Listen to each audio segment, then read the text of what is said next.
ain't no regular thing. Came for the ring, you know what I mean. I shoot my shot and it's clean. This from my city, yeah, this from my team. If you talking and talking me nice, I play with all of my life. You see my name in the lights, better get right, champion. I'm a team. If you talking and talking me nice, I play with all of my life. You see my name in the lights, better get right, champion.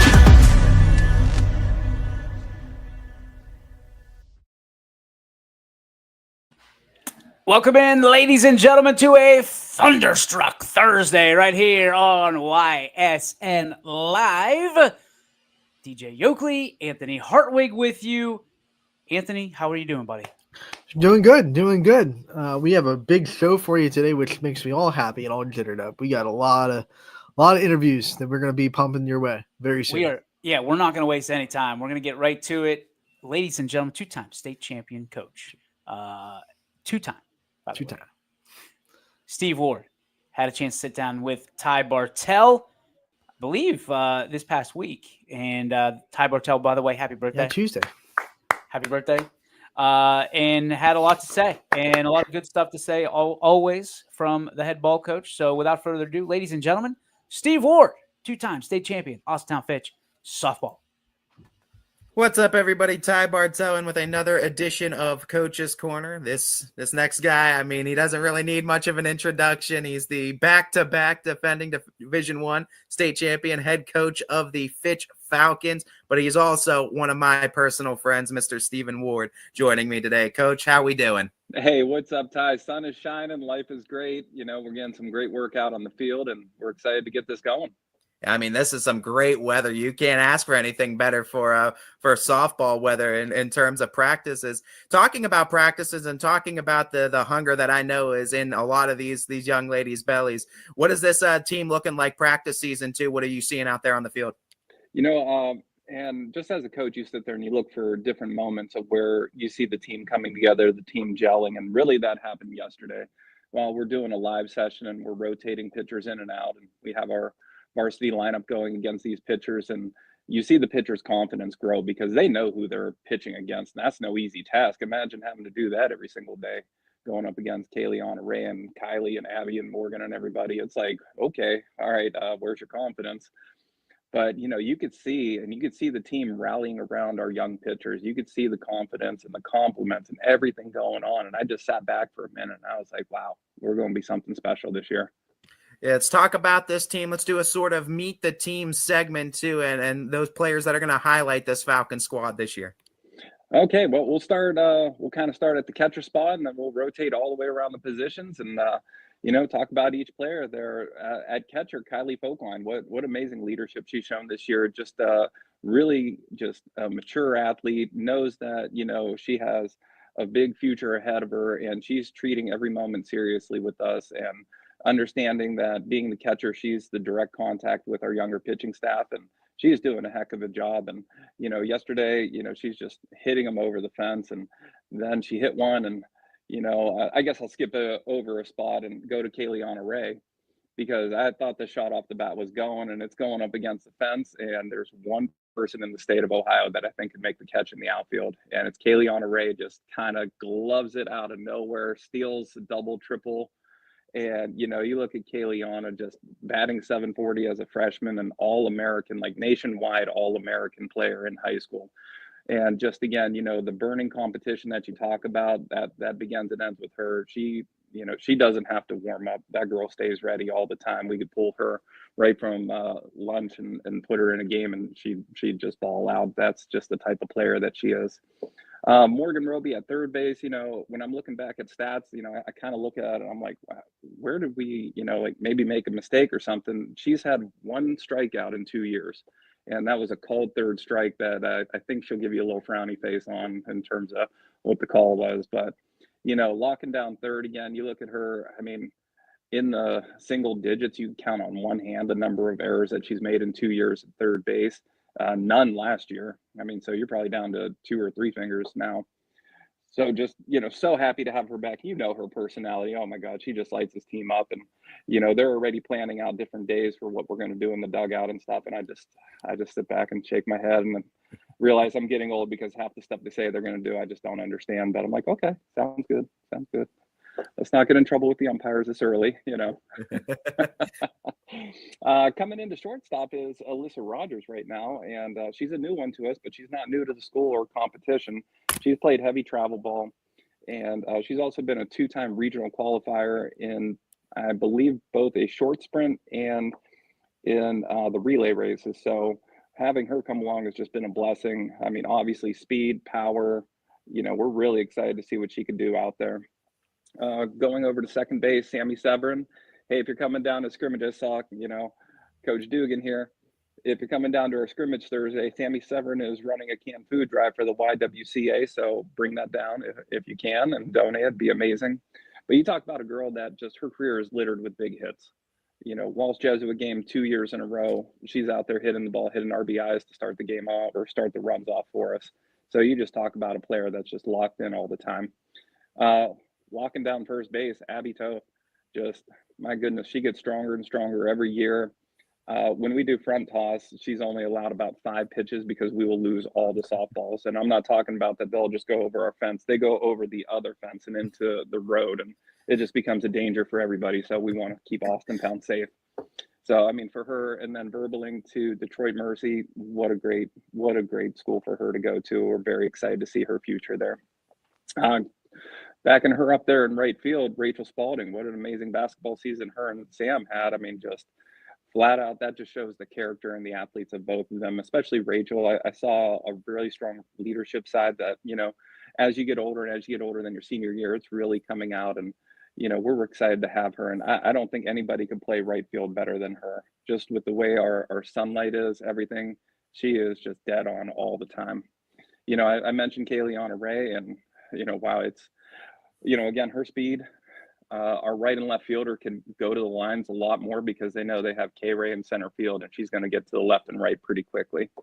So in left field, we got some battles going on. We got Beta Bird, who was our courtesy runner last year. Speedy, quick, intelligent, you know, just does everything 100%.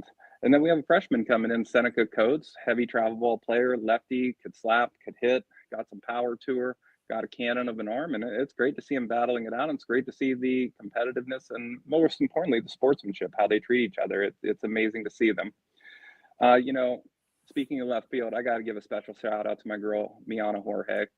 You know, she was a sophomore last year in left field for us, part of the, you know, 2024 title run. And unfortunately, she had season-ending shoulder surgery, and she'll be out for the year. But she's going to be in there in the dugout with us. We got plenty of jobs for her to do, and she absolutely is just the lifeblood of the team. She, you know, having her there, it just builds everybody up, and we kind of call her the team mom too, just to keeping track of everybody. So Miana, can't wait till you're back, kid. I'm going to see you soon. And I know she'll maximize that opportunity too. Oh, just amazing kid, amazing family. So, you know, we're, you know, super sad to see her lose her junior year, but we know she's going to come back stronger. You know, pitchers this year, we have 5 of them that we see, you know, rotating, and all of them are going to get the opportunities in the scrimmage coming up here. You know, we have 4 of them lined up, and we have our juniors, Miley Somerville and Juliana Farmer, both of them through a lot of JV. And, you know, in our live sessions right now, you see them just growing in that confidence and seeing them start to take lead and command in position. We're excited for them. Both could put the bat on the ball, especially Juliana. Well, actually, they both went yards last year a couple times in JV games. So excited for them to be up. Our freshman, Courtney Fedoric, she, you know, plays travel, was a Honey Badger, and still comes in, starts lighting it up, has great spin on the ball, has some zip to it, you know, really strong. Tori Greathouse, our lefty. You know, this is a girl that's just dedicated to her sport time and time again. She is just softball crazy. I'd be surprised right now if she's even watching this because she's watching a softball game. But I'm sure she'd probably split screen it because anything softball she's just into. Then lastly, our freshman, Cece Buzico. You know, just a delight to have. Learning, you know, to get around some of our bigger batters and really finishing her pitches. We're excited for her. She could also get into the outfield. She could also pinch run for us. So, you know, dual threat there. We're excited to have her. Some freshmen in contention. Again, I think we're going to have the largest varsity roster that I think we've ever had. And we carry some pretty big ones. But, you know, everybody contributes. Everybody adds to the dugout atmosphere. And you know that crazy dugout atmosphere. So all these kids are just going to be they're going to be 100 in the dugout, no doubt. You know, we have 2 freshmen, Zara Burt, which is Beta's younger sister, and man, she's another spark plug coming in. You know, she's like the utility knife. We could put her anywhere, and she's just going to perform at a high level. You know, great contact hitter. And then we have Bella Baumgart, who had an awesome freshman year in basketball, coming, you know, off the bench for Coach Ratchek and really, you know, giving some height and some strength under there in the post. And same thing that she's doing here. She's a catcher. She's a first baseman. She's a third baseman. And I tell you what, you know, don't miss a pitch on her because she's going to send that thing yard. So we're really excited about her. A junior that's coming up with us this year is Cameron Scandy, you know, another quick bat. Another kid that could steal some bases for us. You know, she's battling in that shortstop spot and, you know, gives it all that she got. So we're excited to have her. When we talk about this team, and you kind of hinted at it, and I mean, with the pitchers that you guys have this year, you lost 2 key contributors in Ayla Ray and Sydney Watts last year, and they're both tearing it up in college, respectively, right now. When you talk about, though, replacing both of these players, too, how beneficial is it for you, for these pitchers? What kind of line do you have to walk as well, too, with their confidence having to face Murder's Row lineup every time in practice, too? But what kind of benefit does that have that they're seeing such elite competition batting wise in practices, in team scrimmages before they even step out on the field in a live varsity game? First thing, you know, looking at Ayla's career down at YSU and looking at Sydney's career down at Georgia Tech so far, they are impact players. We love seeing them. This Friday, we're going to go see Ayla play Cleveland State. And then next Friday, we're going to go see Sid play Georgia Tech. So we're so excited for our Falcon family and excited to get to see them and cheer them on. And yeah, it is a fine line with it. I tell you what, Coach Becky, you know, we talk time and time again that, you know, she should be coaching in college somewhere. Is she draws that fine line. And, you know, I have all these plans every week that, you know, we draw up and I'm like, well, I want to do this, and this. She's like, well, let's pump the brakes here on this day, maybe do this a little bit differently. I was wanting to focus on this. And so we really work out a practice schedule. All our coaches have input into that. But again, it's, you know, reassuring the girls because, again, they are getting out. And when they're getting out, you know, normally our players don't take that too kindly in terms of batting. They tend to really be hard on themselves, but they know the process of which these pitchers are going through, and they know how difficult our lineup is. So, you know, when they're making those outs, when they're getting the ground outs or they're getting us to pop out or stuff like that, our girls that are hitting those are really congratulating, like stopping, saying, hey, you know, Courtney, Miley, Juliana, Tori, that was a great pitch. That pitch was awesome. Or if they catch somebody looking, they're like, wow, that good. And so the team atmosphere is great right now. It's understanding that we're all together in this. We're all going to build each other up. You know, the cliche that, you know, there is no I in team, that's really coming to life again. We like to see it every year because every year it's a new team. You know, every year you're losing people. We've lost some very strong leadership. And this year it was interesting to see who's going to step up, and really everybody stepping up into shared leadership, into their roles, into doing their things. And I'm so excited for all of them. It really shows their maturity. And then the pitchers' maturity, even though they're younger in terms of innings, they're really developing at a nice rate right now. And I'm very excited for them. I kind of hinted at the hunger that's in these young ladies' belly earlier in the interview.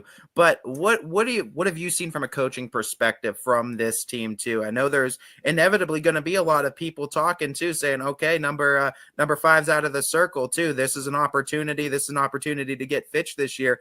How are the girls taking it too? That, I mean, and we look at the playoff run last year. This is still a team that put up runs on college level pitchers last year. So talk to me about just the position players and the girls on this team. And are they kind of playing with that chip on their shoulder mentality?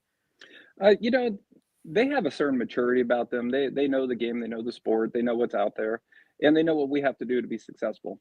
So for them, is there a chip on their shoulder? Do you hear that, maybe we're not going to be this and that? I'm sure they hear it. But again, we focus on us and we don't talk about, hey, you know, we got to do X, Y, and Z. We're really focused on maximizing our potential. And I know that might be a little bit of coach speak in terms of talking, but really, if we do what we should do and we focus on that and we don't focus on anything else other than, you know what, concentrating on being the best player we could be in the team system, it's all going to take care of itself. I have no doubt in my mind. And are we hungry? yeah, we're hungry to go after a third title, and we're hungry to go after the AAC. Which again, you know what? Shout out to all the coaches, Mike, Fred, Nicole, Rick. All what an amazing job they all do, because I think we are the top-notch conference in all of Ohio, all divisions. So let's go, guys and girls. It's going to be a fun season. You talk about that meat grinder of a conference that you guys are going to have on schedule, but always you guys schedule a really fun non-conference schedule filled with good competition. What are some of those highlight matchups that you're excited for in the non-conference this year? And just talk to me about your kind of conference preview and the way it's looking out right now from your perspective. So out of conference, we're going to start out with Menor right there on Saturday, the 22nd. Coach Joe is just an amazing coach. We really developed a strong friendship with her. And, she texted me the day after the season started. So what was that, February 21st, I think. And she's like, hey, we were up at midnight getting ready for you. What were you guys doing? They were doing a weight session and then did a practice at, midnight to whatever. And so they're always well coached. They're always going to bring a great team down, and they are in Division I. So it'll be a great early preview to see, what's out there and what's going to happen. And then somebody we haven't scheduled, a good old Federal League foe of Uniontown Lake coming in. Coach Bobby and I saw them when they played Walsh Jesuit last year in the playoffs. We did a little scouting, and we saw they're just a tough team that, we wanted to get them on the schedule. We thought they were super well coached, and we want to see what we could do. Coach Dugan, Ursuline, they're going to be rocking and rolling this year. So we're excited not only to scrimmage them, but we have them on the schedule right now as well. Riverside, always tough. Gancha's coming back in the circle, and she really held us down last year. I think that score was 2-1, 3-1, something right around there. And, we're really excited to see them. Aurora, Lakeview, Lakeview's coach just does such an amazing job out there. So we're really excited to see them. Conference, Mike Hernan, congratulations again, Hall of Fame coach now for our coaching association, well deserved. They're going to be very strong at the bats, so you're not going to be able to take a batter off. And I know that they're going to be kind of like us, have a couple pitchers rotating through, so we're excited to see them. Boardman probably has the most experienced pitching staff right now with Strides and Safara coming back. Both are very effective pitchers, very great ball players.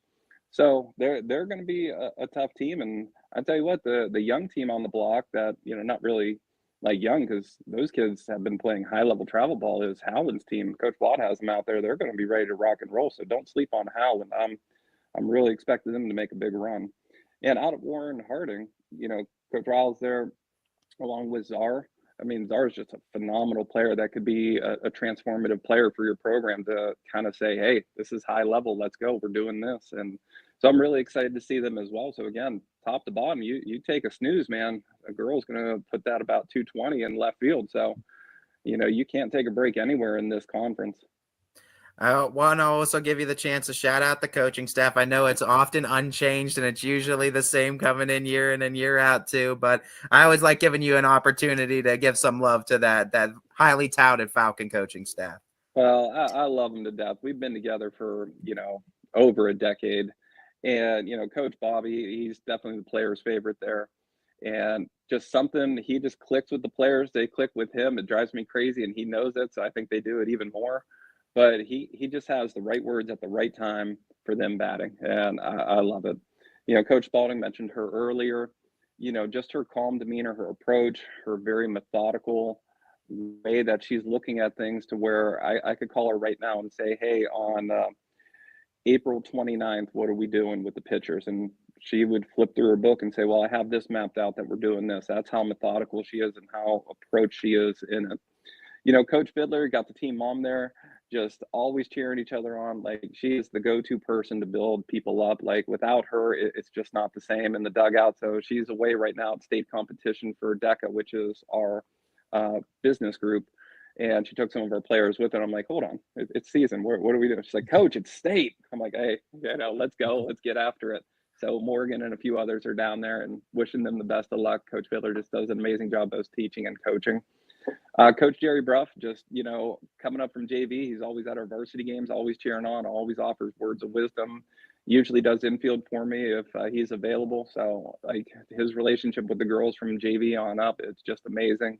And Coach Raymer, another player favorite, just has the right words at the right time to just break the atmosphere and calm everybody down and get us all back on the same page. And So when you talk about the coaching staff, a day doesn't go by where we're not talking to each other in the off season. So we're talking about honestly probably 365 days that we're talking, and not just about softball. We're friends outside the field, but inevitably comes down to softball, or we'll talk college softball and see, what's going on in that landscape, or, hey, are we going to go down and see the youth softball tonight and things like that. So I'm very blessed to have the people around me that I have, and I never take them for granted. I'm always thankful for them.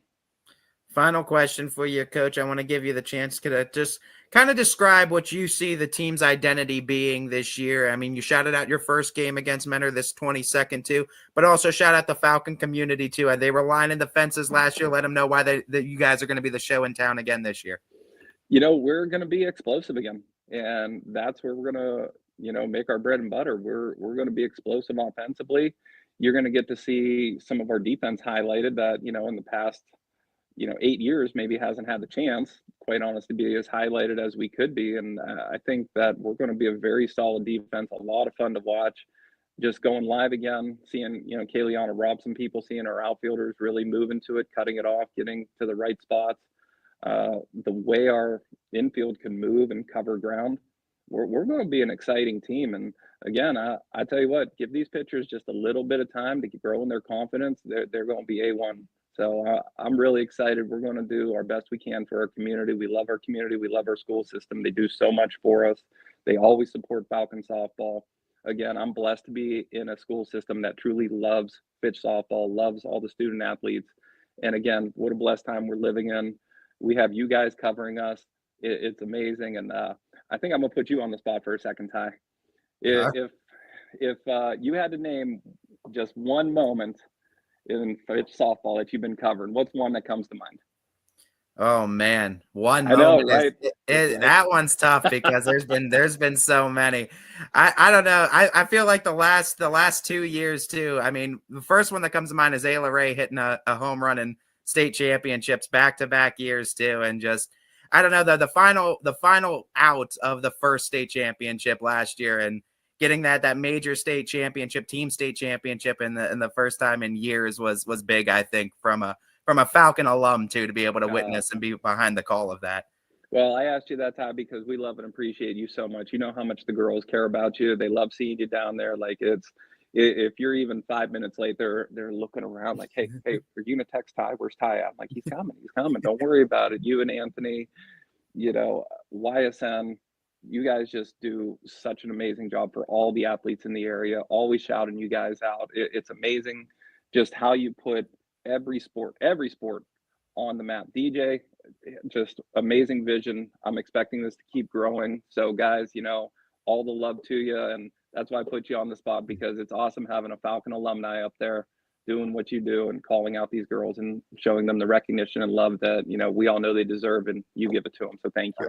Well, man, if we had another 10 minutes, I could go through your whole lineup and tell you about 2 or 3 moments that I have for each one of those girls too. And they definitely are the highlight of the sports season for myself. I'm no doubt excited to get back out there and see you guys on the diamond. I'll be out there March 22nd, and we'll be seeing each other real soon. Thanks a lot, Ty. I appreciate it.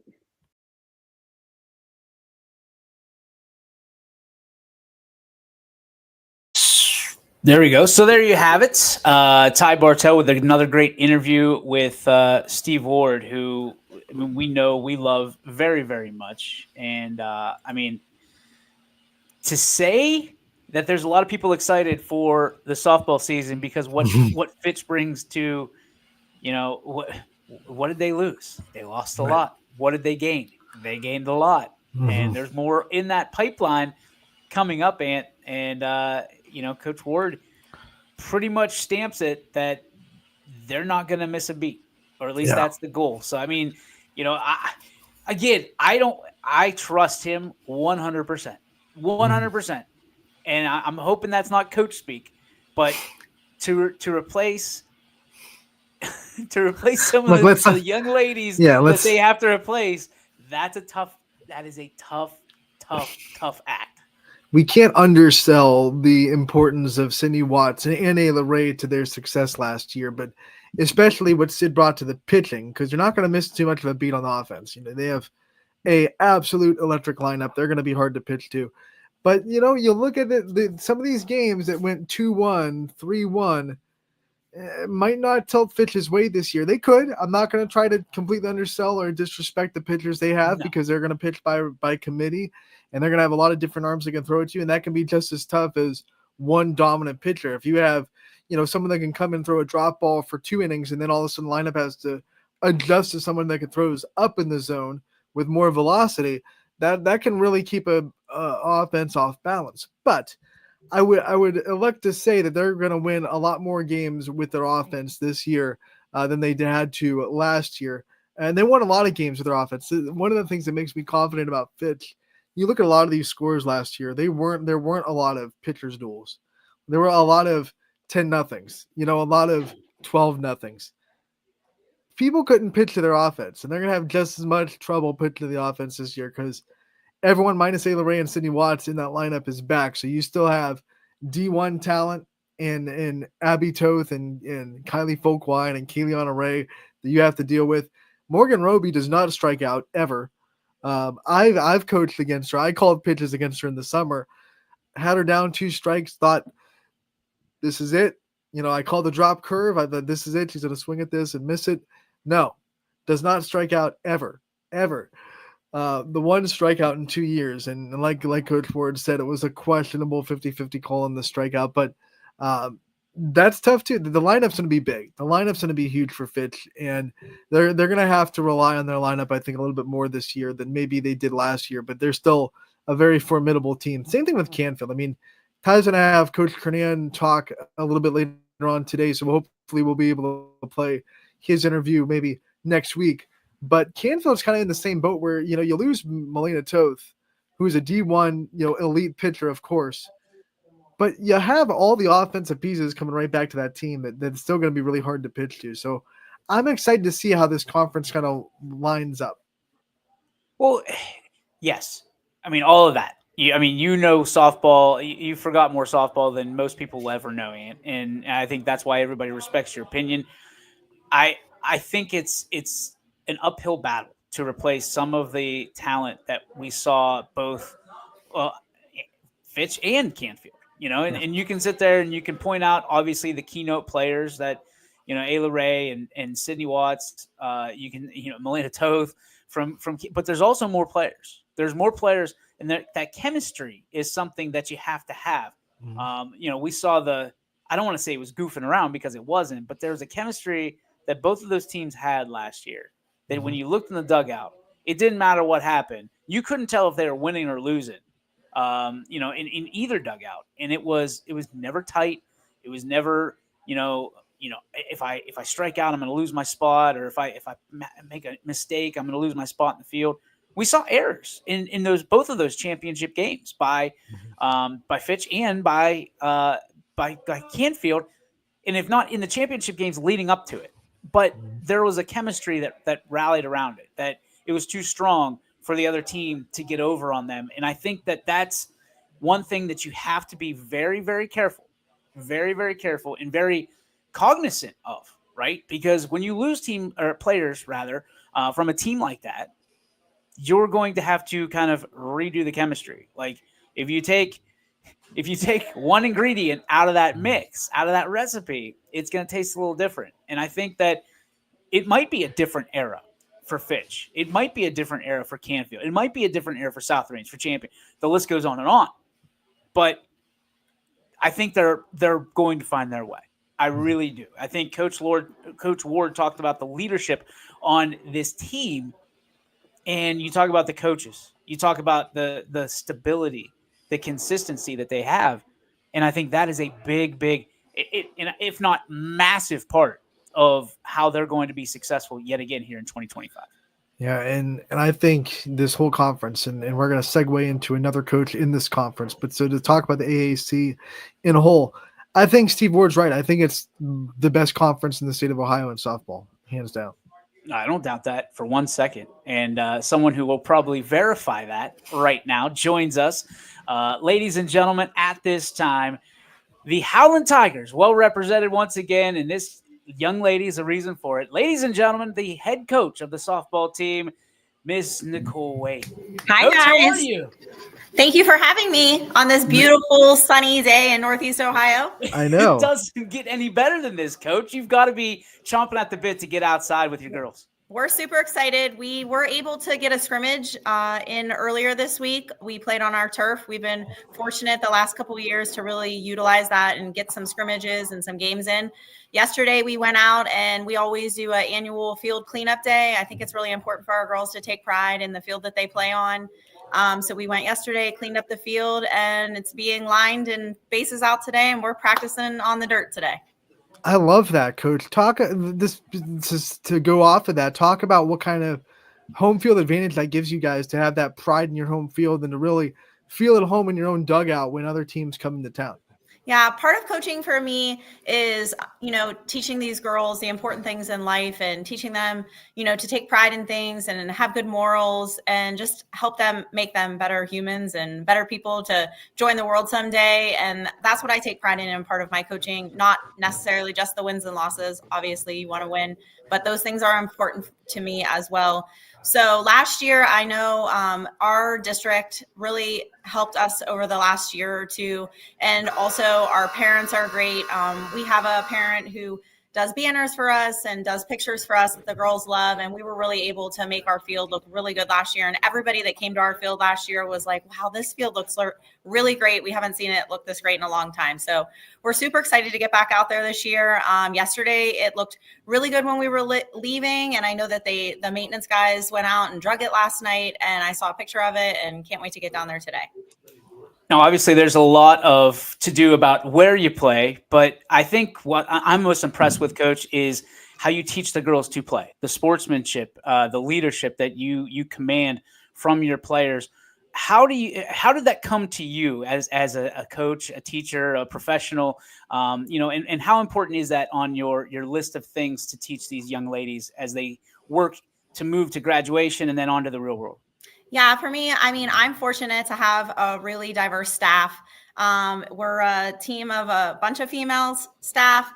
I have Coach Baxter. She's coming up to join us this year from JV. We unfortunately don't have a JV team this year. We don't have enough numbers to run both teams at the same time. So Coach Baxter has been all around a long time in our program. So she'll be up at varsity with us this year. We have Coach Haley Andrella. She'll be back as pitching coach. Hannah Burke will also be joining us from JV this year, helping with pitchers. And obviously, Coach Perry brings so much knowledge to our team. She knows the sport so well. She coaches high level of travel ball and knowing the game, having played it herself in college. We're just able to really provide the girls with a lot of different skill sets. Myself, I think for me, most importantly is the teaching part of me first. I think that is what carries these skills over to the girls for me, is just making that important for them to just have a foundation when they leave us and to go out in the world. I always tell them, I just want them to be good humans. Your coaching staff, the names you just listed off, they don't need any introduction. Everyone kind of knows, who you have. But your players also don't need extra introduction because you have a lot of talented players that a lot of people respect in the area, in the conference and outside of it. How about a little meet the team segment where you go over the players that'll make big impacts on your team and the players to watch this year in Howland? Sure. We're going to be young overall this year. We're returning 6 starters this year. Obviously, we have Brooke Tater. Brooke has made a name for herself over the last 4 years, not just in our conference, but through our district. Brooke's a great kid on and off the field. Nobody would argue that, and everybody would want her to be part of your team, whether that's on the field or off the field. So she's going to be really great for us on the mound this year, and she also will probably play some third base and first base for us. Also returning, we have 2 juniors. We have Callie Lumen. Callie is going to probably play some first base, maybe some third base, and she might also be on the mound for us. We also have Marissa Ray. She's a junior as well. Marissa will be in right field for us. And our sophomore class is pretty big. Last year they were freshmen. They've made a name for themselves as well. Bree Dieter will be back behind the plate for us as our catcher. She's great at the plate as well. We have Madison Smith. She's going to be in center field for us and also at shortstop, depending on who's on the mound for us. And also Maya Kabancic will be at shortstop for us and also on the mound for us. Also coming up to join us this year, we have Tabby Schlatt. She's moving up. She's a senior this year. She will also be contributing with Brooke, helping to lead our girls. Only having 2 seniors, I tell them it's really important for them to band together and keep these girls together throughout the year. And also having that discussion with my juniors as well, just not being so many of them that they need to really help, the seniors keep things together this year. We have a couple freshmen coming up to play with us that I think are definitely going to get some playing time. Probably people are going to start talking about. We are going to have Mary Moy. She's going to be playing second base for us. We're going to have Ella Newbrow. She will most likely be left field for us, maybe seeing a little bit of third base. We have Brooklyn Vaness. She might see some first base, maybe some outfield for us. We also have Quinn Bundy and Sid Patrone coming up to join us as well. And we also have Talia Rischel. She's moving up to join us. Talia's going to probably definitely play some third base for us and maybe some outfield as well. Wow. There's versatility all over Howland right now. For us, it's going to depend on who's on the mound. Well, that makes sense. That makes a lot of sense. But I mean, to be able to have those pieces that you can shift around and still complete the puzzle, that's got to be a benefit for a relatively young team, Coach. Yeah, we're definitely young. And we keep we're still like moving girls around. The other night in scrimmage, we were trying to put girls in different places. Some spots really aren't solidified. We are gonna basically have 2 lineups depending on who's the mound. Girls have to shift around. We're always telling them when we do warm-ups, when we're going over defensive things, that we tell them all the time, some of you have to pay attention to this, and this position, because you might be in a different position. So just pay attention to those positions. And they really have taken well to our off-season training. We feel like this group overall is very coachable. They've responded really well to the drills and the things that we've been going over. Overall, they're a really fun group. We think that we're going to have a lot of fun with them this year. So we're excited. Coach, before you came on, we were talking about the conference that you play in and how just elite it is with 2 state champions returning from last year and other teams that have players that are really good, next level players, including yourself. Talk about playing in this conference and what it does for you and how much you look forward to it. Yeah, anybody that knows anything about softball around here, I would definitely agree with Coach Ward.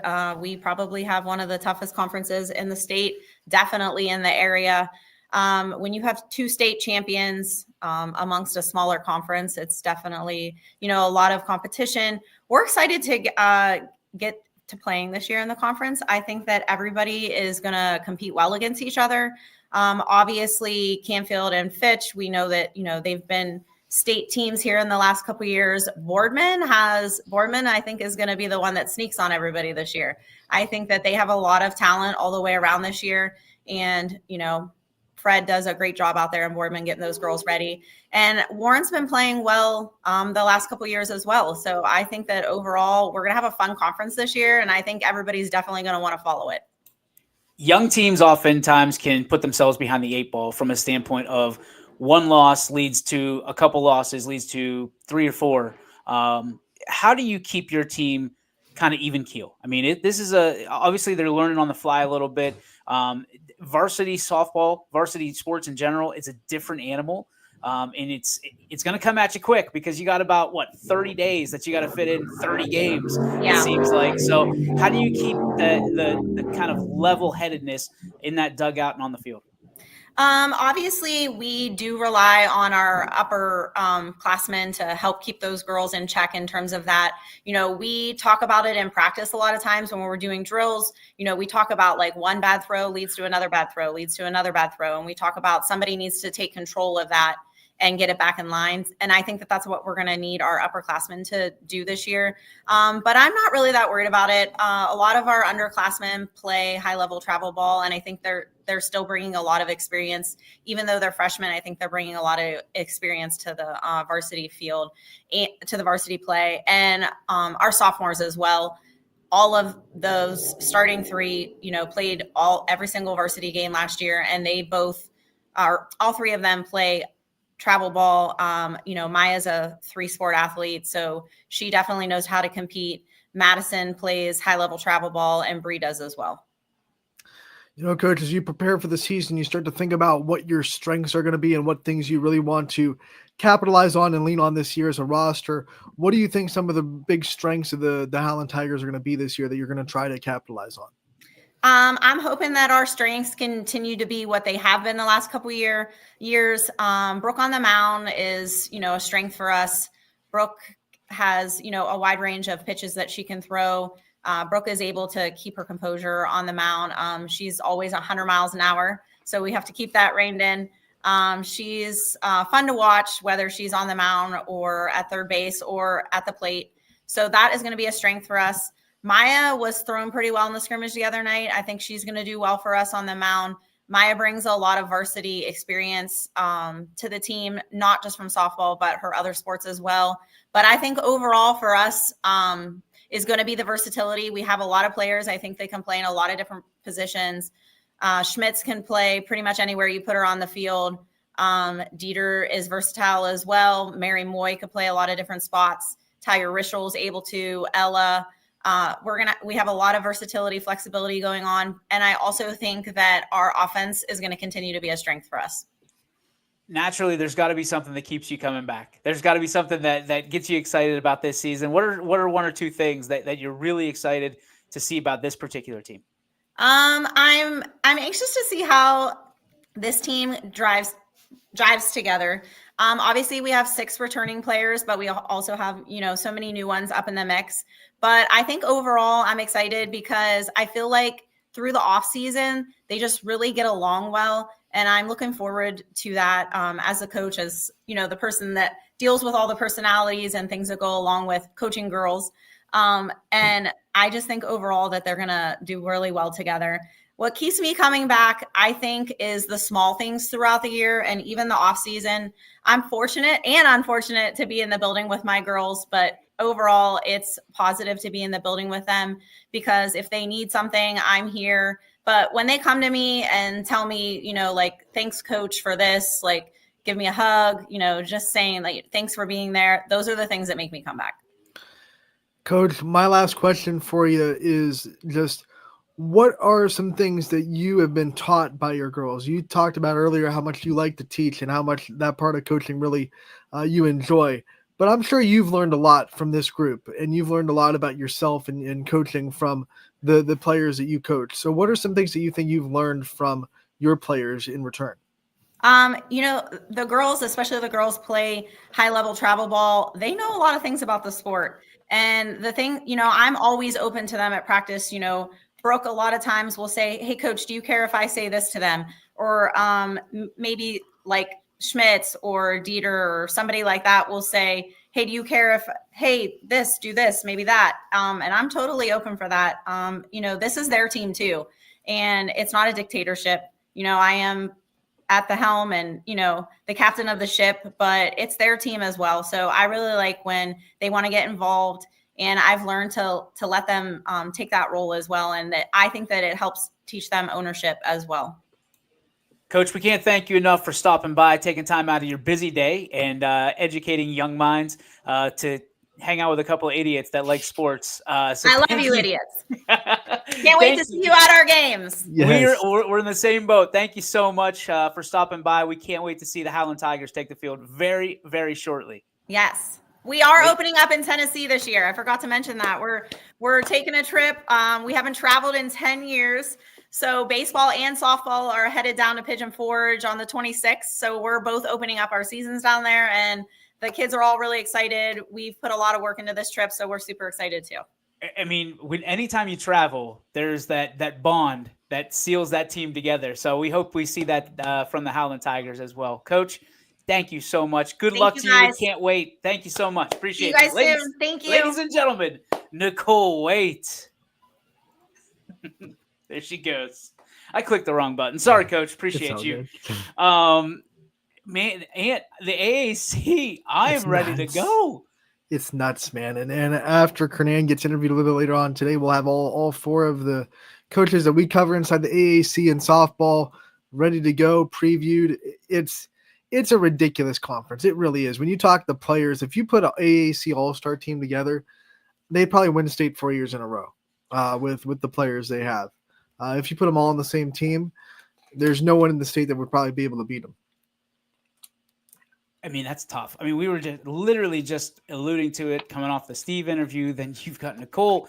I mean, how are we so lucky? And I guess that's where the disconnect is. People are sitting there. I mean, yes, they don't like each other when they're on the field, but when they're off the field, they love each other. They absolutely respect each other. They love playing each other because iron sharpens iron, steel sharpens steel. However you want to cut it up here. But we are very, very fortunate. We are very, very lucky to see the softball that we have, not only in our valley, but in that one particular conference. That is good softball. That is stuff where you go get your popcorn, you sit in the stands, and you watch good softball and young ladies that are going to be playing at the next level, that already are playing at the next level. You heard Steve talk about Ayla playing at Youngstown State and heading down next week to Georgia Tech to see Sid. I mean, I don't know that there's anywhere else in the country that you have this much talent in one particular spot in a region this small. I mean, Youngstown as a whole, not that large, right? Yeah. Usually it's Cleveland and Columbus and Cincinnati and Dayton and, I mean, all those big cities. And then you've got Youngstown coming up saying, hey, we took 2 championships last year, by the way. Thank you very much. Yep. I mean, we're fortunate, buddy.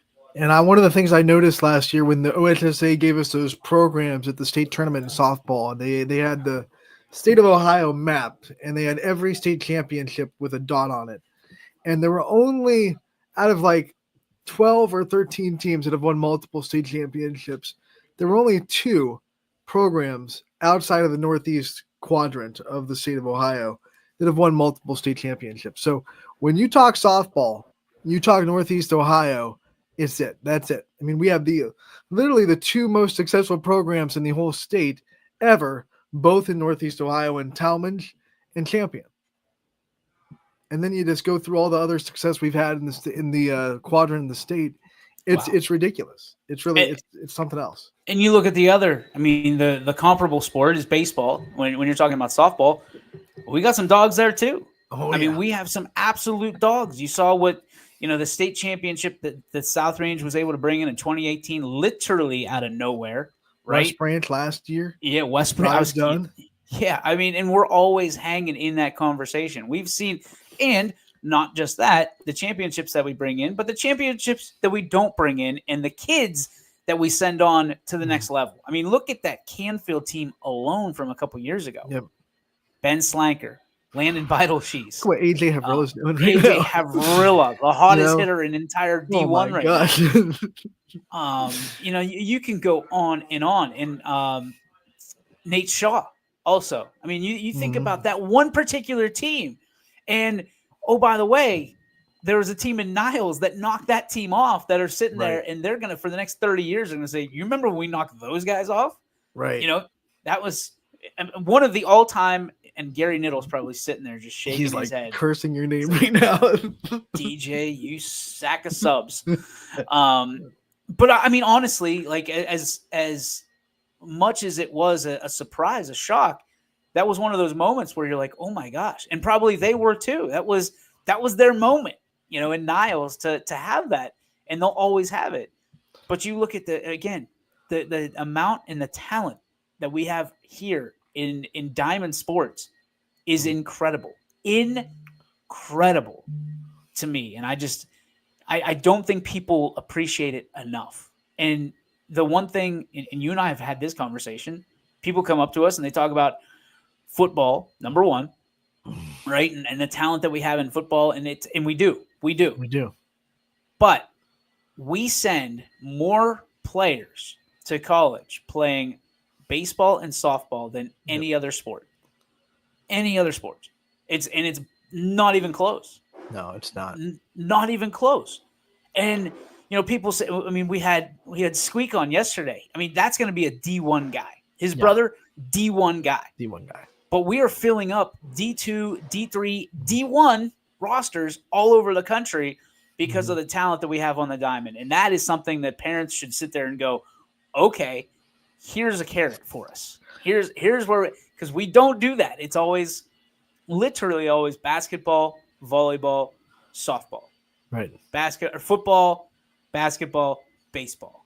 But we send the most kids on rosters in softball and baseball, and that number, again, folks, not close. Howland's going to have a couple of representatives in Slippery Rock after next year is over. I mean, Alyssa Masucci went down there after she graduated this year, so she's starting her career. Brooke Tater's already signed to Slippery Rock, and we have Addie Warzela from Champion going to Slippery Rock. So Slippery Rock might have a whole Northeast Ohio collaboration down there when it's all said and done. Well, and those are some of those coaches that we see at the All-Star games, right? They're planted in the stands and they're saying, okay, and again, not to pat ourselves on the back, but we're bringing in players from different age groups. It's not just a senior-laden All-Star game, because to be honest, sometimes seniors are like, we're good because I've got to go travel softball or travel baseball that night. But I'm of the opinion that you shouldn't be poo-pooed because you're a freshman, a sophomore, or a junior. Right. Because we've all seen it, we've all felt it, that when you're playing a game and you take a wrong step or you have unfortunate injuries, maybe you never play again. Maybe you never get it back. Maybe, like, there's a lot of different balls that are in the air when you're juggling sports, no pun intended.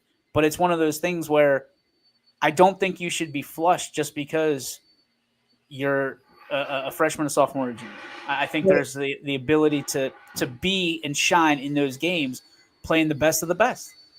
Yeah, I mean, if you look honestly at some of these teams, whether you're talking, volleyball All-Star game or basketball All-Star games or baseball, softball All-Star games, there are a lot of teams that, like, hey, the most talented player on that team, maybe be a sophomore, maybe be a freshman.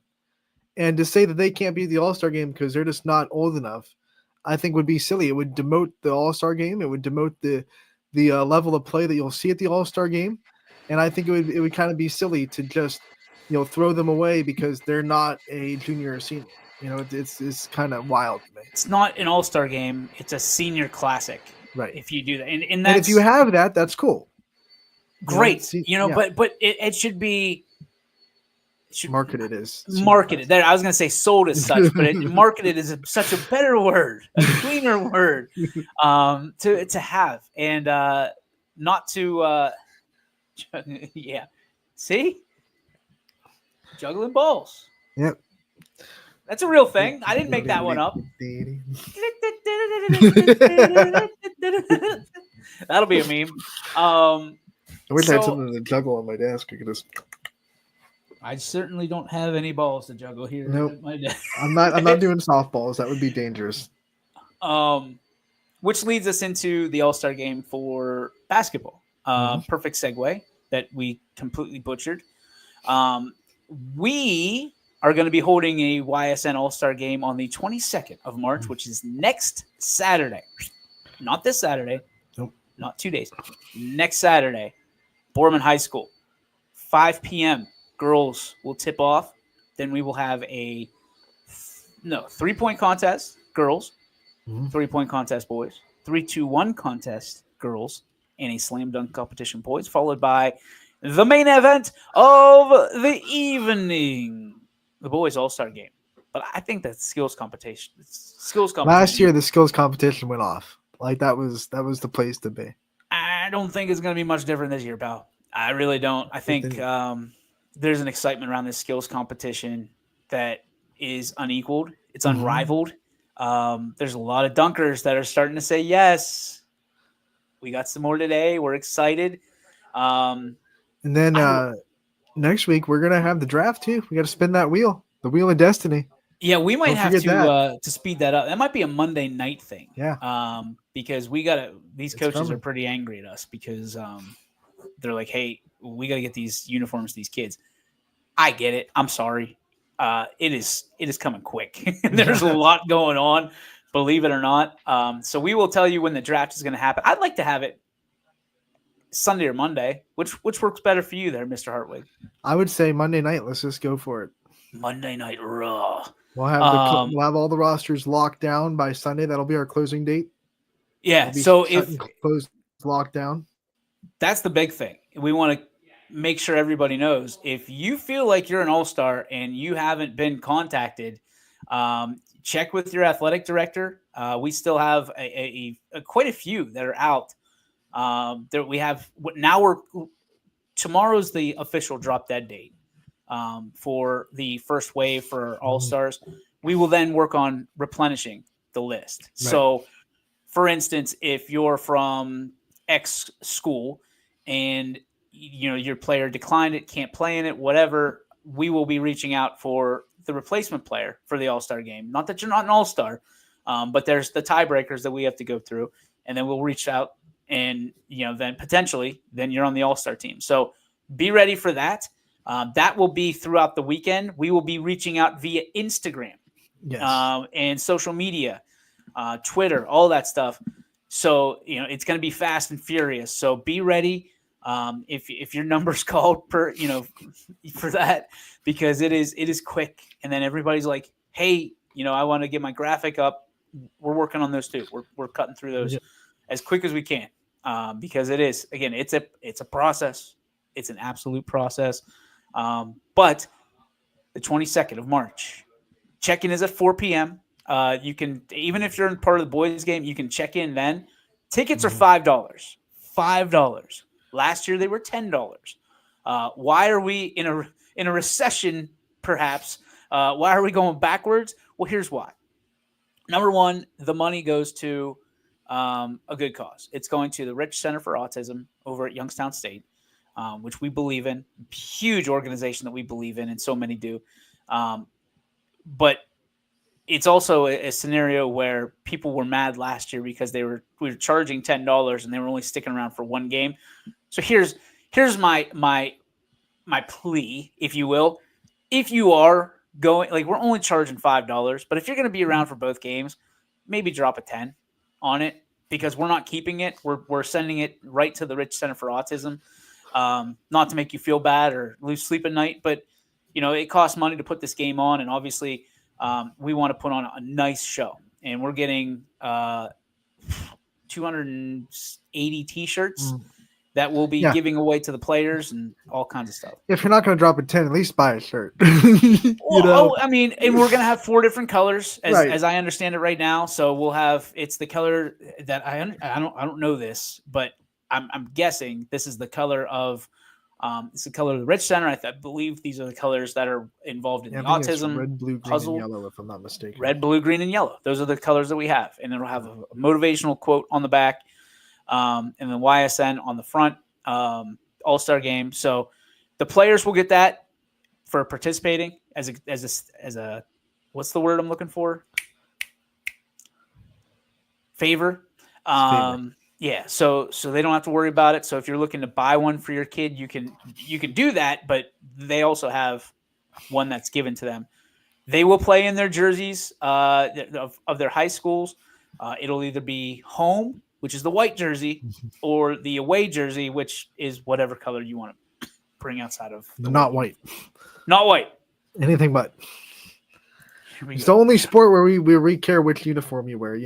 Volleyball, baseball, softball, wear whatever uniform you want. But basketball, we got to make sure these teams are on different sides. Yeah, it's a little bit challenging because we've had it where we've had to make trades because someone brings a white jersey instead of a red jersey or whatever, and we just go, okay, change it. Injured players, we have a couple injured players that are going to join us. Why is this so important? And to me and you, because they do so much throughout the year, and then their season comes to an abrupt halt, a screeching halt, if you will. I don't think that they should be looked over because of that. I don't think. I think that's they're all stars. They are. They're all stars. Seth Herrick from Columbiana is one of them. I think he broke his leg. Yeah. If I'm not mistaken. That Matthews game. I mean, he was a lock. He is a lock as an all-star in our area. Yep. He's done so much for the game throughout his career. It would be a shame if he wasn't, that he isn't able to play. But I want people to be able to cheer for him because of what he's done and made this area better in so many different ways. Same with Dee Dee Ryan at JFK. You know, we're passing the invite to her. You can't tell me she's not an all-star. Right. So we're not just gonna, move along.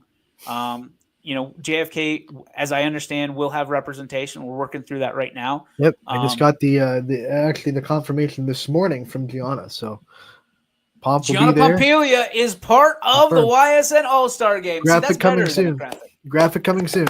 That's better than a graphic. She gets a shout out, and I'm sure Sean is loving it right now.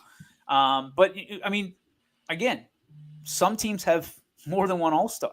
There's teams that probably have a starting 5 should be on any All-Star team. Right. With 60 plus schools, we can't do that. But we're doing the best we can, and we hope that you appreciate it. I don't know anywhere in the country you're going to see this many players on one floor. I think that's what makes it great. Right. There's some people you'll never be able to please. That's true. I'm not trying to please them. I'm trying to say this All-Star Game to me has always been and will always be a tip of the cap to the student athletes that do it all year long. And our All-Star Game, there's music playing. We got a really cool national anthem this year. Really cool national anthem. Thanks to Donnie Riccatelli. And every time we do something cool, Donnie's always in the midst of it. He's got his hands in it. Always. You know it. The judges will be announced very soon. I think we already let it slip. But Yeah, we have a couple of them confirmed. we have one coming on the show tomorrow. Yep. That's going to be here. We're excited for her to pop in and say hello and to tell her story.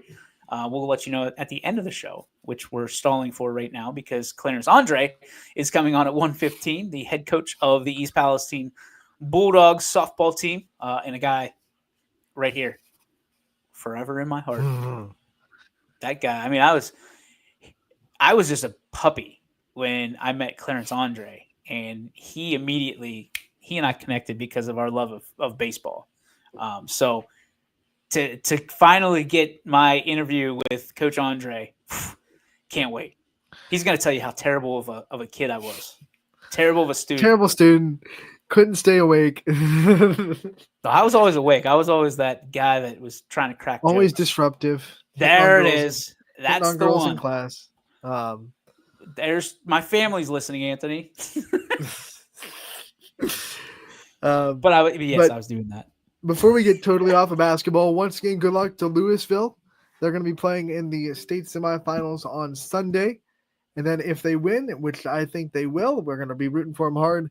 State championship Friday. So no matter what, their guys will be at the All-Star game. We've already had them confirmed. Braden Gross and Bo Siegfried will both be Louisville representatives at the YSN All-Star game. I'm happy that HSA scheduled them for the Friday championship so they can get there no matter what. And the one thing that I would really like to do is if/when they win the state championship, let's bring the trophy. Bring the trophy with you. Bring the players with you. We'll honor you at half court. Like I think that's the one thing that we do better than anybody else. Not we as in YSN. We as in this area. We wrap our arms around champions and we root for you. And there are a lot of people rooting for Louisville from YSN right now. And then the YSN run in Pennsylvania came to an end last night. Unfortunately, Mohawk fell to Forest Hills. It was a really good game. It was a 3-point game with about 4.5 to go in the fourth quarter. Unfortunately for Mohawk, Forest Hills just went on a late run to kind of run away with that game late. But congratulations on a great season to Mohawk. And Bobby Fadden is an absolute stud. And he put on a show. He had 18 points last night in their loss.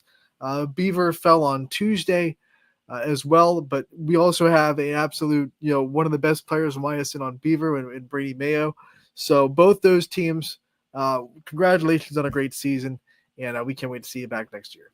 Absolutely. And hopefully at the All-Star game. You just All-Star mentioned game, please. Yeah. Yes.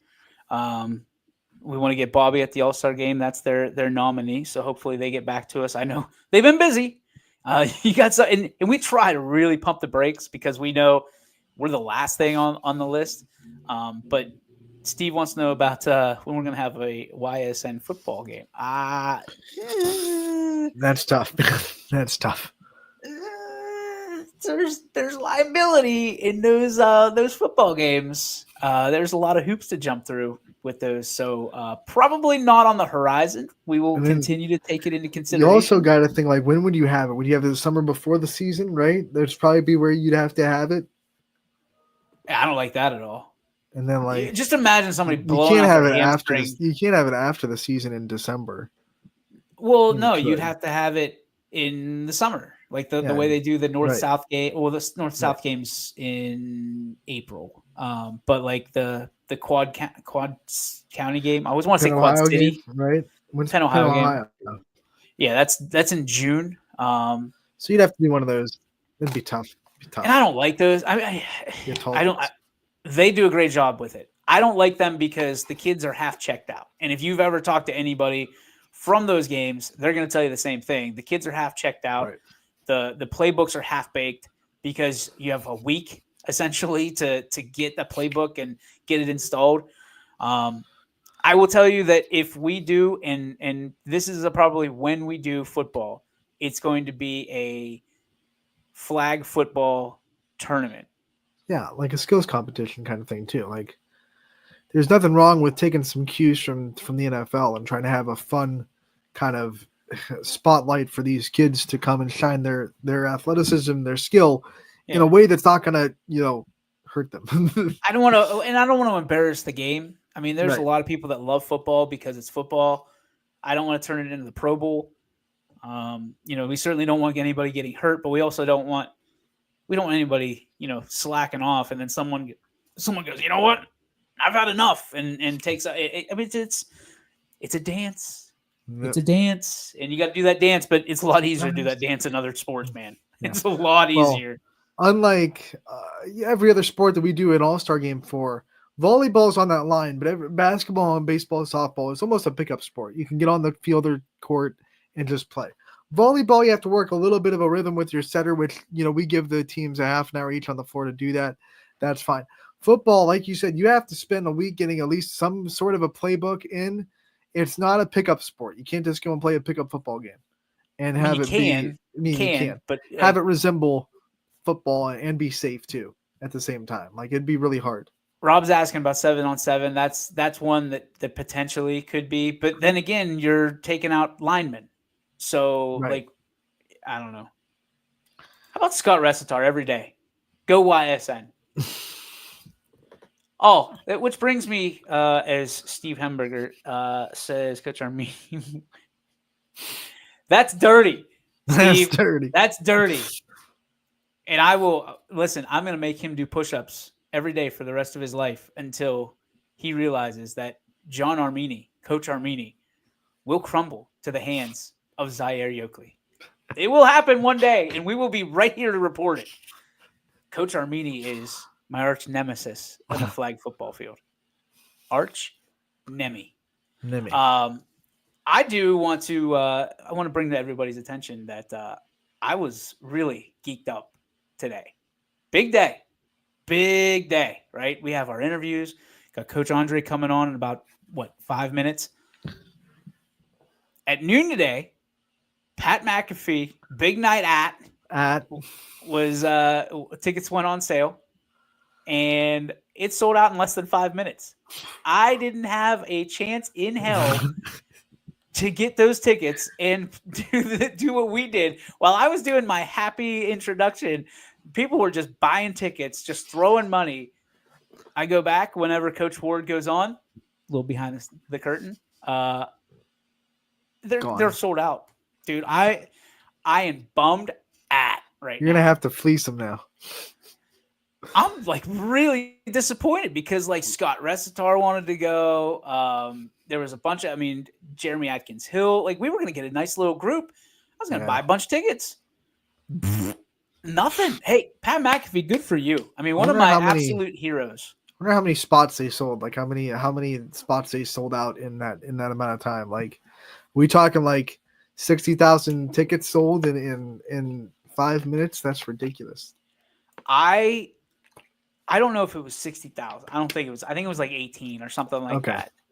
But that's when you try to get a concert ticket to the Beatles back in the '60s. Like you call It's Taylor You- Swift. you Taylor. I didn't want to expose myself to using Taylor Swift as a Chiefs fan. Oh, then that's I get, what's oh, going to you- tip oh, you over the Oh, scales. you're a Swiftie, Anthony. Of course, you use Taylor Swift. That's what's going to tip you over the scales. But yeah, you try to get tickets to a Taylor Swift concert. You call, 5 minutes after they go on sale. You're done. You're done. Dude, I watched, like, I was on the PPG Paints Arena website, and it started all blue. And then all of a sudden, it was just pop, pop, pop. Every time I clicked one, Anthony, every time I clicked one, they're like, this ticket no longer available. This ticket no longer. That sucked. like I've never been on that side of it where it's like, hey, wait a minute. Hey, wait a minute. Hey. No, like I went from like the floor to the balcony, like to Right. the upper deck, peanut heaven. Still couldn't get a ticket. I'm bummed out, man. I'm guessing your bank account might be a little happy though. If I'm not gonna, I mean, I don't know what the prices were, but I'm guessing they weren't necessarily the cheapest in the world. Tickets were, the lowest was 20, which Okay. is cool. Not bad.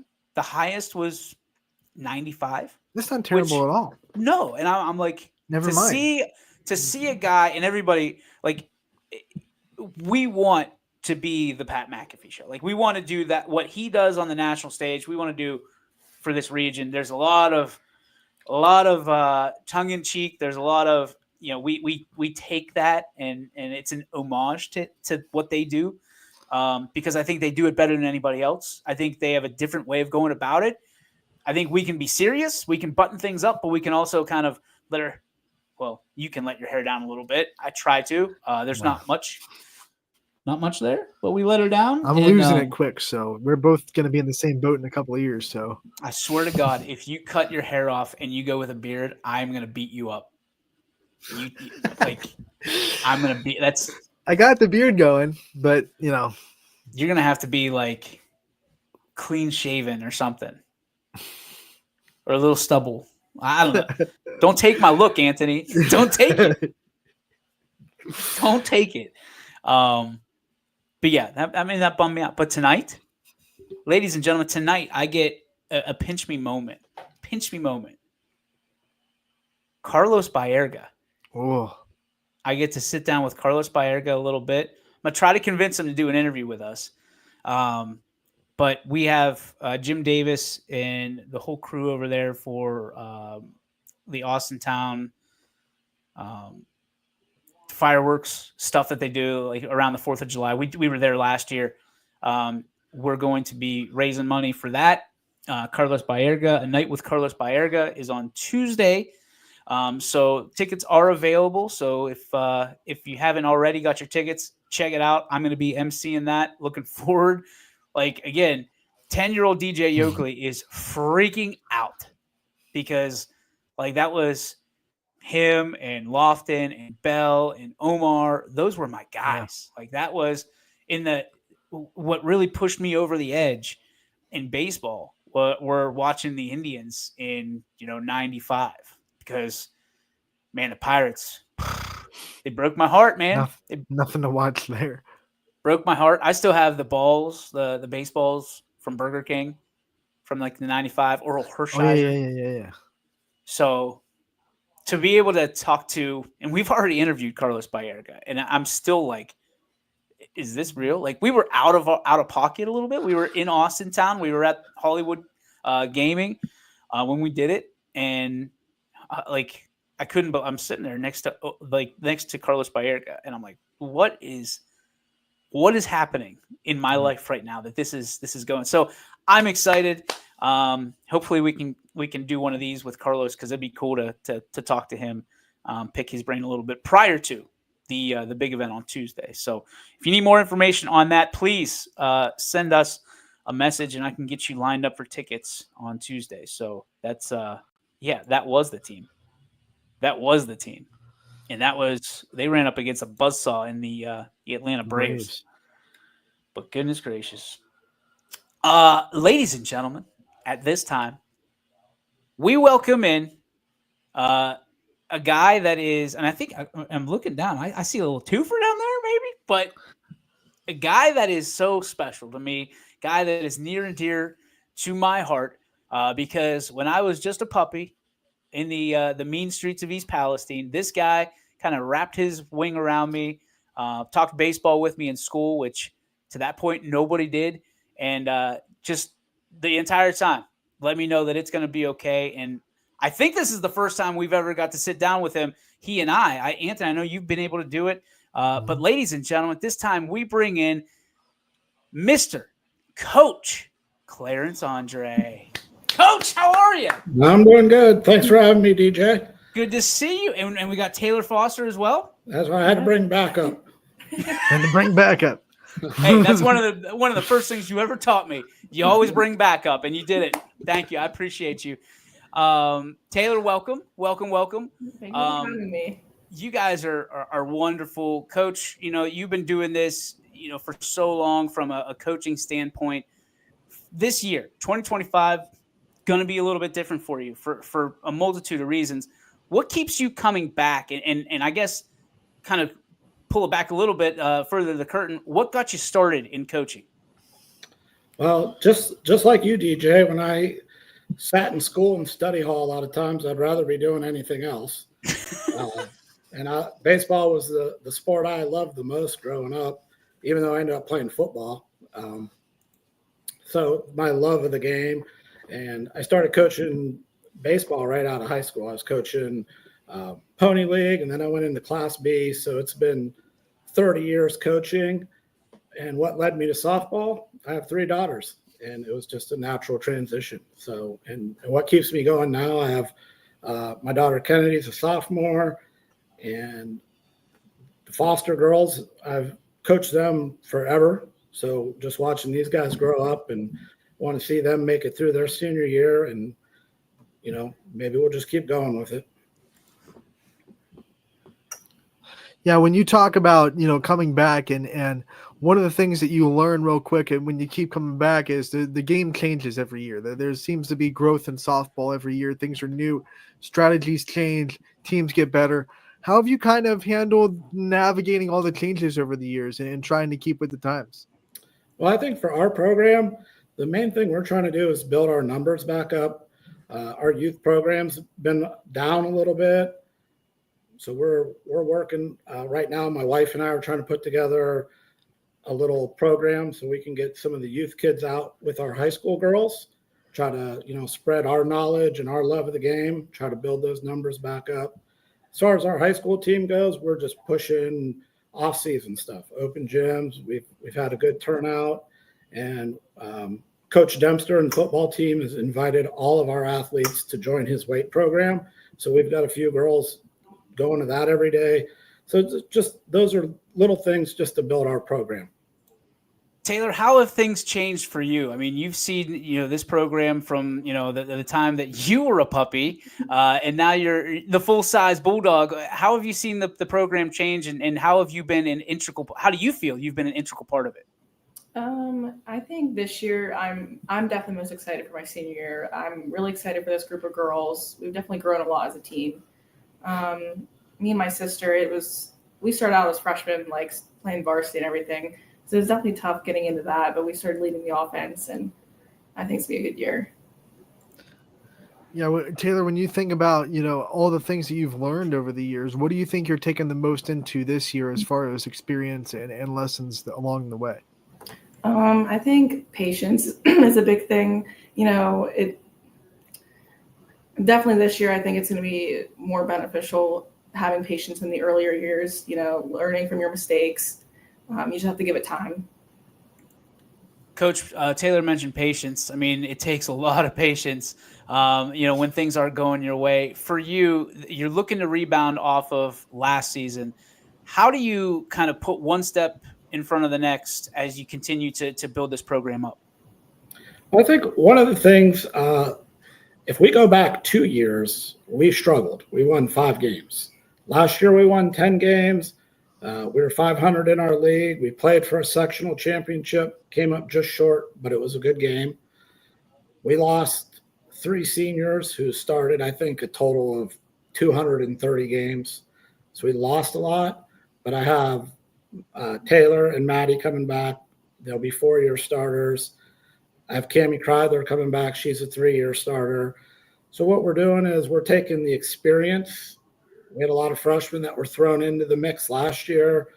Kennedy Andre, Gracie Ford, Emma Ginger, all these girls played a lot as freshmen. So we're just hoping that getting kind of thrown into the fire last year, that's going to help us build and take those steps to keep moving in the right direction. You know, and a lot of those girls that you just mentioned are also just well-rounded athletes that we see every sports season. With one more year of experience under their belt varsity with volleyball, basketball, how much do you expect them to come into softball with more kind of poise in the varsity level? Well, I think and Taylor could attest to this as well. When those girls are now sophomores, you could see the confidence that they have. They belong on the varsity field now. Last year, it was tough. You know, we threw people out. We put them in positions sometimes where maybe they hadn't played growing up just because of the need. But now I think you could see a lot of those girls. Olivia Magnus is a 2-year basketball varsity starter. Sydney Uriachi has played basketball. So, yeah, having that other experience, being out on those varsity fields, I think it's helped them so far this year. Taylor, from your standpoint, I mean, you started as the young lady that looked up to, you know, everybody that wore a brown and white and orange uniform. Now you're the one that everybody looks up to. What has that been like for you? And has it been a challenge? Has it really sunk in yet? It feels great. You know, I'm so ready to move on to my next part in life, starting coaching and stuff like that. I love whenever like younger people ask for help because they want to learn, and I'm willing to help anybody. Leadership and being a role model is always taught. You know, you learn it from other people. Who are some people in your life that you think taught you how to be a leader and how to be a role model? I owe it all to Coach Kenzie Johnston and Logan Cope. My batting was they gave me batting lessons. Logan had my batting average record first, and then Kenzie had it, and then I broke it last year. And so I think I owe all my offensive stuff to them. They were amazing. It's incredible to hear those names because it makes me feel old hearing you call them coach. But Coach Andre, when you hear those names, those are players that you've coached. What is it like to hear that? And obviously it makes all of us feel old, but to be able to pass on that leadership baton and bring some of those names back into the program and kind of teach what you taught them at one point. Yeah, it's been exciting. Unfortunately for our program, Coach Logan has stepped aside for family reasons, and Coach Kenzie is actually working for the Washington Wild Things right now. So she is also stepped down, and I've brought my daughter Gabby, who graduated last year. She's on board now to help out a little bit with our pitching, and we just recently hired Brock Uriachi. He's going to be our assistant coach. So we do have a little changeover in that area, but yeah, I mean, Logan and Kenzie were just such great parts of our program, and you know, all the girls miss them this year, but I know they're still going to come check us out and keep tabs on what we're doing. Coach, I want to transition into your schedule and the teams you'll be playing this year, especially inside the EOAC. We know how good that conference is in softball and how good it's been in the past. What kind of things do you expect out of the league this year, and what challenges do you think you're going to face inside the EOAC? I think there's going to be a lot of new faces on pitching mounds. I know Lisbon and Southern Local lost 4-year pitchers. We lost a 4-year pitcher. But I think just at the top, you're looking at Columbiana. They're just always up there. United's got a bunch of young girls, and they were really solid last year. I would say those two probably be near the top. And then I think for us, I hope we're just battling. We're competitive. And like I said, Southern, Wellsville's got some girls coming back that were pretty good players last year. So we just want to be in that, in that mix as competitive as possible. You mentioned you just want your girls to battle. I mean, when you're looking, let's look at our crystal ball here at the end of the season. What do you hope they take away from this season? And where do you hope that you are? It's a silly question. Where do you hope you are in the standings? But what do you hope they learn from this particular season? Well, I think that one thing that I hope they learn is that if they go out, play their tails off the way that we think that they can, that we will be competitive, and we do belong on the field with any team. As far as the standings go, I mean, like I said, I'd love to be in that upper tier of our league, because our league is no joke. I mean, every day you're out there playing somebody good. And I think that just helps us transition into the postseason. We had a good chance at a run last year. We fell just short, but I expect us to be right around the same, a little bit better, hopefully. You both probably have good answers to this question, because we know that East Palestine, the community and the school system, very supportive, very passionate about their athleticism and their athletics.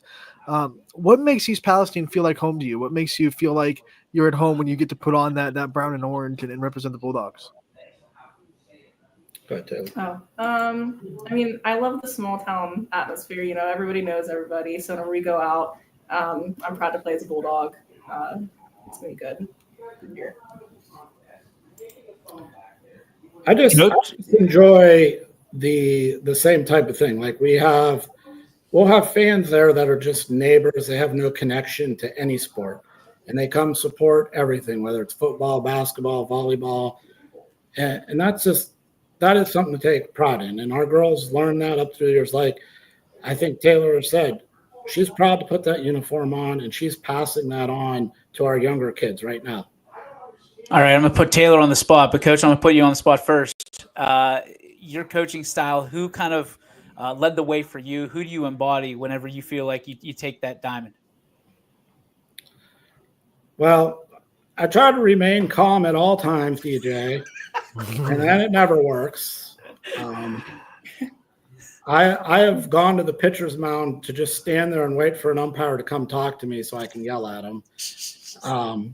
So it's not always, the best, but honestly, I worked with Ron Taylor. He's over at Hubbard right now. Mm-hmm. His daughter plays for Hubbard, Haley Taylor. I'm sure you guys know who she is. She's a heck of a pitcher.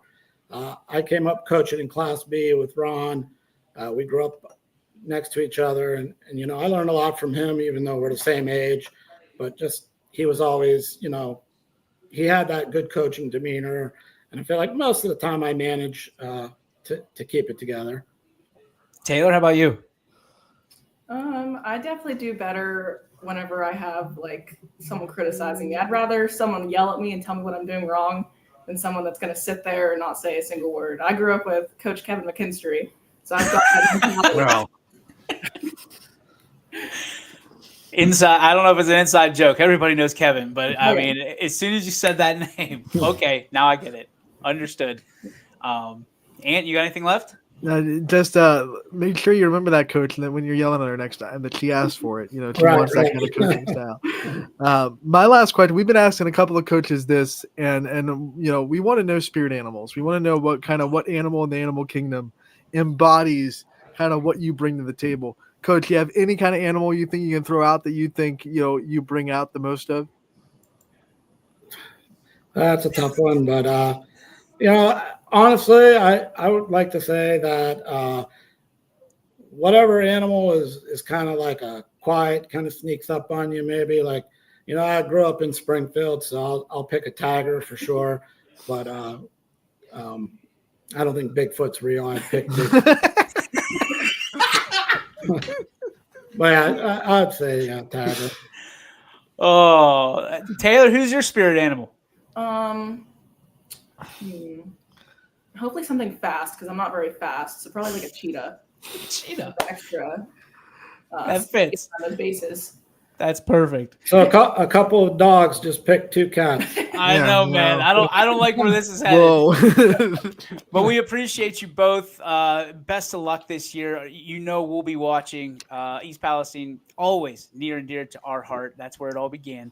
Coach Yeti Andre and Taylor Foster, we appreciate you so much. Best of luck this year. Thanks for having us on. Appreciate it. Take care, guys. Ooh. The Yeti. Bigfoot, right? Yeti. I mean, I don't know if Bigfoot's real. I don't know if it's real. We're going. I love it. It's real in East Palestine. Yes, it is. Don't you worry about it. They will find Bigfoot, and it will be in the 44413. zip code. That interview means a lot to me because I love being able to promote my high school, my alma mater. So Mhm. yeah, I mean, for us, this is a special time of year. You're a diamond dog, as am I. It's why this company exists. Yeah, we do a lot in the other realms and the other sports, but you and I, we get extra perky this time of year. Yep. And we're grateful to be able to do what we do. Thank you to Coach Andre, Taylor Foster, for stopping by. Taylor was a nice surprise. I didn't see Yeah. that one coming. Did not. So- it was a little curveball. Well, and it was one of those things like our notes. We don't have notes on Taylor because we didn't know she was. So thanks, Coach Andre, always slipping in that curveball. Appreciate you. We'll make sure we get Taylor's player profile officially and get her the light that she deserves in all of the Lady Bulldog seniors as we move forward. Anthony, it is time. It is time to wrap this show up. It is time for the Joe Dickey Electric What's Your Spark, presented by Joe Dickey Electric. They are everything electrical. You can visit them on the web at dickieelectric.com 24/7, 365.